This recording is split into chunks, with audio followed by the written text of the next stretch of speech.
Loretta with Variety, and I'm your host for today's half hour with Red, White, and Royal Blue. Today, we are joined by Matthew López, the director, co-writer, and EP of Red, White, and Royal Blue. Matthew, if you want to just kind of start off with giving us a quick overview of the film. Yeah, Red, White, and Royal Blue is a film about Alex Claremont Diaz, played by Taylor Zakhar Perez, who is the son of the U.S. president, played by Uma Thurman, and Prince Henry, played by Nicholas Galitzine, who is the grandson of the King of England, played by Stephen Fry. They are mortal enemies who, at a royal wedding, get into an altercation that ends up creating headlines. And they have to pretend to be best friends, and they actually do become good friends, and then they become secret lovers, and they have a whirlwind romance that ends with them changing the world a little bit and changing their own lives. I love that so much. Before we go any further, we're going to dive into the trailer. I sent you to the royal wedding with simple instructions. Don't cause an international incident. How's it going? You've done some pretty stupid things in your day, but this... Thanks for cake? Henry shoved me. An urge I currently share. What I need is some good old-fashioned damage control. Need a boy. The White House and the palace are going to release a joint statement. We can buy it. You've got to be joking. You can hate Prince Henry all you want. My NDA is bigger than yours. I want you to know that. You're wearing lifts. You know that too, sweetheart. You better act like the sun shines out of his ass and you have a vitamin D deficiency. Have you thought is what you might say to convince the world that we're actually friends? I love hanging out with this guy. These days are way too lonely. We never have to see each other again. You're expected at my New Year's party. Don't forget the love away, but Did I do something wrong? Do you ever wonder who you'd be if you were an anonymous person in the world? I have no idea what you're talking about. Christ, you're as thick as it gets. someone to love. What I meant when I yourself, Your Majesty. It's your Royal Highness. Oh. Dear Alex, I miss you. That's what I really want. Good morning. We are in a hotel crawling with reporters. If anyone sees you leave this hotel, I will Brexit your head from your body. Your Royal Highness. You need to figure out if you feel forever about him. Do you love him? What difference would it make if I did? I want someone to love. Prince Henry belongs to Britain. I need We can figure out a way to love each other on our own terms. It's like there's a rope attached to my chest and it keeps pulling me towards you. someone to love me. Hopefully we'll get through tonight without any more scandals. The night is young, Ma. That's what I want. So much fun to watch that. I kind of want to just start with how this kind of came about and was brought to you, whether you had already read the book and kind of what that process was like. Yeah, my agent sent me the book in early 2020. I had just opened my play The Inheritance on Broadway, and he thought maybe I would maybe think about turning it into a musical. And that was the beginning of my introduction. That was my introduction to it. I read it in like a day and a half because I just devoured it. And I called him on Monday and I said, yeah, maybe a musical, but let's talk about the movie. And I called Greg Berlanti because he was one of the producers of The Inheritance. And I just said, Greg, I have to make this film. Please, please, please. I you know, just give me a chance to make my case. And it was a little too early in the process. They had just gotten the rights and all this stuff. And so a year went by and I kind of let go of the hope and I just sort of moved on to other things. And then I got a phone call from Sarah Schechter and we started to talk, and that's really how the book came into my life. And that's how I very shamelessly went after this thing, because I felt very strongly about the book, and I felt so strongly about the characters, and you know, it's very rare that you encounter a story with a young Latina lead who's such a positive depiction of young queer Latina life, and I wanted to be the person who put Alex and Henry's story into the world. Yeah, 100%. I'm curious for you about why it was that this story was so connected to you. I know you talked a little about this, but if you could talk a little about the personal connection that made you want to do this. You read a book and it just gets into your imagination, and you know, the act of writing is the act of sharing, and once you share something in the world, it becomes someone else's, and it belongs to all the millions of people who read the book or watch the film or see the play. And I had this sense of this weird sense of ownership over it. I knew that Casey wrote it, but it became a part of me. Those two characters really did just burrow into my heart. And so yeah, it felt so weirdly natural to just sort of say this is going to be my project. And you know, you're lucky if that happens a few times in your career, that you absolutely you couldn't live with yourself if you didn't try to make this film. And I don't know what my life would be without these characters in it, and without the experience of having made this as my first film. Yeah, absolutely. What, I guess, what was the process of working with Casey on this? Because obviously in any book adaptation, there's some sort of collaboration, whether they're very involved or they kind of let you take the reins. So what was that kind of like, that collaboration? Casey was actually very busy. I remember at the time working on another book, and gave me the courtesy and the respect of leaving me alone. And I mean that like in a very positive way.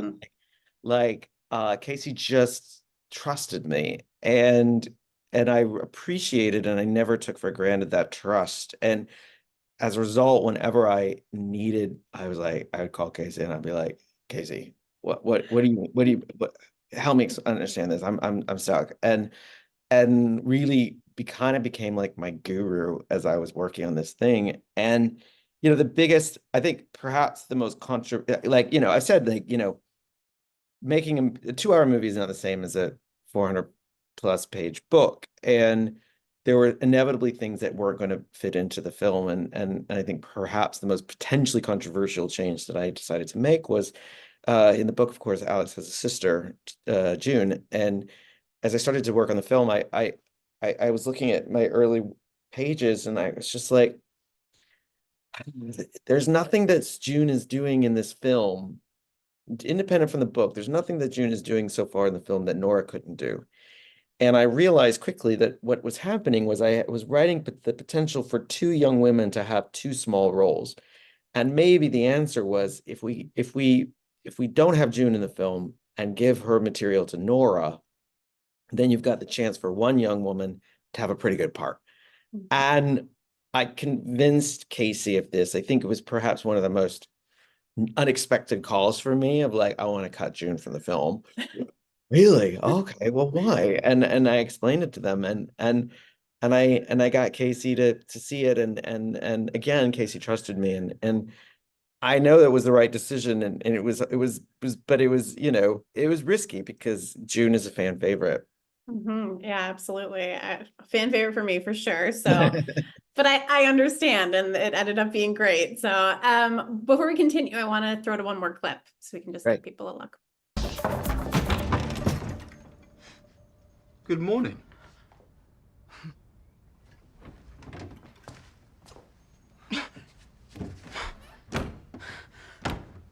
Zara? Breathe. Don't you tell me what to do.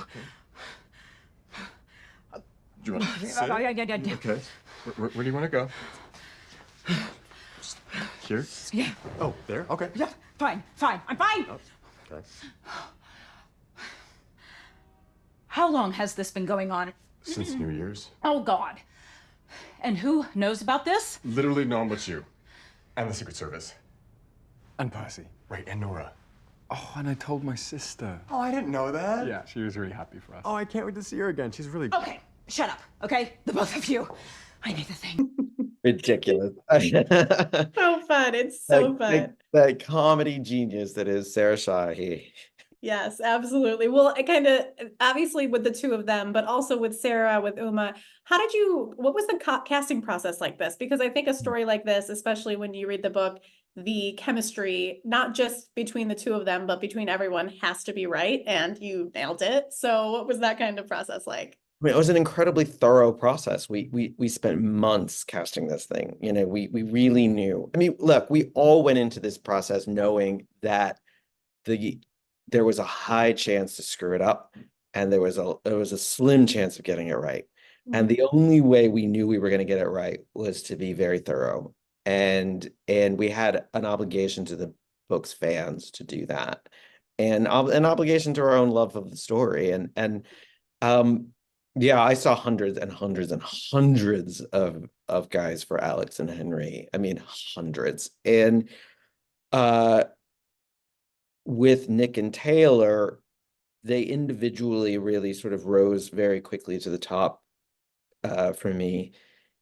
And we found Nick first, and it was very, once I met Nick and started working with him, there was no question that he was by Henry. And we started pairing him with a bunch of different guys for Alex. And and the last pairing that we did was Taylor. And some of those chemistry was like, oh yeah, I can see that working. Oh yeah, that might work. Then yeah, I think there's potential there. And then Nick and Taylor got on a Zoom together, and they started playing around, and it took less than 5 minutes. And I took my phone out, and underneath the table, I texted my producer, Sarah Schechter, and I was like, that's them. There they are. We're done. And they kept going for another hour, and I realized like they didn't realize that they weren't auditioning anymore. We were just rehearsing. I figured, well, I have an hour of their time. Let's get to work. And yeah, the casting of this, Uma, of course, I've just been in love with Uma Thurman for years, and that she wanted to meet with me on this film, and to get a chance to talk to her about it, and that we quickly realized that our desires for her were very aligned. For Ellen, Uma saw in Ellen what I saw in Ellen, and we saw very quickly the potential for us to collaborate on this character very fruitfully. And so we were also very happy when she came aboard. But everybody, I mean, Sarah Shahi, Stephen Fry, Cliff, and Ellie, and Rachel, and Anish. I'm naming the whole cast now, but like it really is Thomas Flynn. We just got so very lucky with this cast, and it was the result of a very, very thorough search. But you can search all you want, and if they don't appear, then you don't have a cast. Yeah, absolutely. What role was the toughest for you to cast? I mean, it was Alex and Henry. Yeah. It was them, because they had to shine as individuals, and they had to really work as a team. And when I say, I mean, I saw hundreds and hundreds of tapes, and I wanted to leave no stone unturned. So I think we spent the better part of 5 months casting those roles. That's so wild to me. So obviously you brought up Greg Berlanti earlier, and obviously working closely with Sarah Schechter on this. Telling LGBTQ plus stories are so important today, but obviously Greg he told the first gay love story I saw on TV with Dawson's Creek, so he was obviously such an expert in that as well as you are. So what was that collaboration like?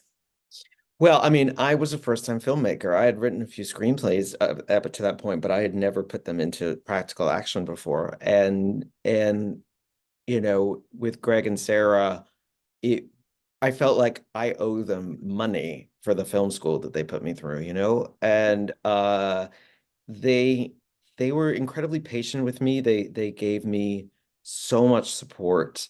I had a very long, Sarah was very adamant that I have a very long pre-production process, probably longer than a more practiced filmmaker would need for this film. But they really set me up for success. And there is no one in this business who you want reading your script for romance, for queer content, for queer characters than Greg. And there is no producer in this business that I want fighting for me than Sarah Schechter. If you've got Sarah Schechter in your corner, you will succeed. So I was set up for success by two of the best producers in the business.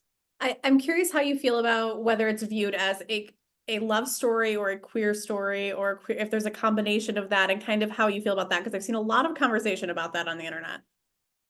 I don't really care as long as people watch it. I love that answer. Yeah, it can be whatever you want it to be. It's still the same movie, you know. Yeah. However people choose to access it, for whatever reason they choose to access it, it's fine. It's not my business really how people categorize it, you know. It's not my movie anymore. And it will always, in my mind, be the movie that I believe it is. But it belongs to everyone who sees it now. So if they want to call it a, you know, crime saga, they can call it that. It doesn't really matter to me. It belongs to that. It belongs to the people who watch it now. Yeah, 100%. One thing I've been talking actually a lot about recently is the power of rom-coms kind of coming back around, where we fell in love with them in the early aughts, and I wish that they were never left. But how do you feel about that, and kind of why this resurgence of the power of a love story on TV and film? I think it's always a cyclical and generational thing. I think, you know, I think we probably just went through this ebb of people, you know, getting old enough to not need the comfort perhaps of a rom-com, and another generation comes of age and they need the comfort of a rom-com. I mean, rom-coms are one of the earliest, you know, genres of filmmaking, and they've never really gone away, I think. But we are living in a golden age right now, I think. And there have been other golden ages, and this golden age will end, and then other people will rediscover them. And, you know, one of the things that I'm very excited about this movie being in the world is that, like, people are still talking about it right now. People are still very, very passionate about it right now, and that's great. And then, you know, maybe 10 years go by and like everybody's moved on to other things, and that's great. And then maybe, you know, one of the things that I love is that during the pandemic, younger audiences discovered Moonstruck for themselves. Now, Moonstruck, I have a distinct memory of my parents going to see Moonstruck and coming home and like talking about it and laughing. And then, you know, when I was in college, I probably watched it for the first time, and Moonstruck was such an important film to me. And then you have younger generations now during the lockdown, and they're like, "Have you seen Moonstruck?" And I'm like, "Yes, I've seen Moonstruck." But You're like, welcome to the party. Yeah, and that's really how it should be. 100%. I do want to ask you, because I feel like as this your directorial debut for a feature film, also being the writer, what was that balance like for you, and able to do both? And do you want to do more of doing both of those? Yeah, I mean, where it came in handy was being on set, and, you know, just being able to like lean on my theater training and being on set and like watching perhaps like like we were shooting The Master and going, well, this scene's not working. In practice, in theory, on the page, it worked just fine, but now we've got these actors doing it and it's not working. And you know, the other thing is I have no one to blame but myself if it wasn't working. I really love writing. I love writing with the intention of directing, because I can get incredibly specific. I can I try not to think too much about the practicality at first. Eventually practicality has to come into play. Um, I really love being able to envision from beginning to end what a film might be. That for me is really exciting. And you know, I kept writing throughout production, and then in post-production you're still writing, and that I love. But you know, as a filmmaker too, in the time since the film has been released, over the last several months, I've been sent other people's scripts, you know, and as a director, and reading other people's work has been so exciting. And there's also something very nice about receiving a story already well told, and getting to work with another writer to guide them to make it even better. And then would you also write and then have another director come on and strictly serve as a writer? Absolutely. You know, I think look, I am so I love telling stories, and there are some movies I think that would come along and I was like, you know, I would love to write that. I have no desire to make that film. That sounds like it would age me 10 years. But you go up into the Andes in the middle of winter and make that film. Sure, I'll write that for you. Yeah, but but then there are the projects that are just so personal to me that I know that I need to do it from soup to nuts, and those projects when you see them too. For sure.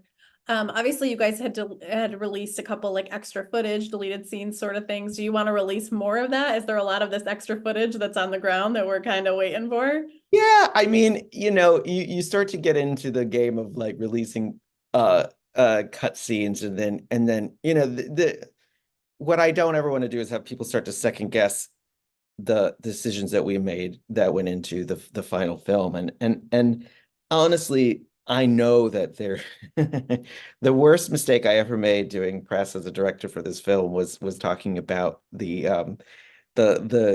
assembly, and assemblies are naturally very, very long and ungainly things. And I think people would like mistaken that for like, oh, there's a 3-hour cut. And of course, there's not a 3-hour cut of this film, but my big worry is that I don't want people to start to not love the film as it is, and I don't want people to start to think about what could have been if the film had been longer or had more in it. And we all stand by the film that we've made, and so I don't think there'll be any more cut scenes coming out just because I just don't want to start people. I don't want people to start to take their eyes off the thing that we made and the thing that they love. Yeah, of course. I mean, it was such a perfected amount of content. Those two scenes that we did release, they were sort of perfect for that because I think the Cornetto scene is a scene that obviously we filmed and it's very iconic in the novel, and I was sort of loath to cut it, but I also knew that it was the right decision to cut it out of the film, and then we were really happy to share that. And then I mean the speech was like it was quite a bit of guilt, actually. I was like, Nick did such great work on that, and we worked really hard on that scene, and I actually fought for the ability to film that scene, and we took it, it was just great work for Nick. Nick, I think, did it 7 times in a master, and then we did a little bit of coverage, and then it was one of the harder moments to have to talk to an actor and go, so the speech, and I think it was sort of like I owed Nick Galitzine a little bit of karma back, and so it's just like and it's just lovely that Nick's great and Taylor is too, and so sharing that felt like a bit of a no-brainer as well. For sure. Well, we like to end all of these with the same final question. In case someone hasn't had the chance to see Red, White, and Royal Blue, what is the one thing about the film that would stand out to you the most that would make someone want to check it out? I think it is unabashedly and unapologetically romantic and hopeful, and that it is filled with gorgeous, luminous performances from actors at the top of their game across the board. 100%. That's a great answer. Thank you so much for doing this. And thank you guys to our friends at Prime Video and to Matthew for joining us today. To everyone watching, thank you to joining with Half Hour With. Thank you. So much.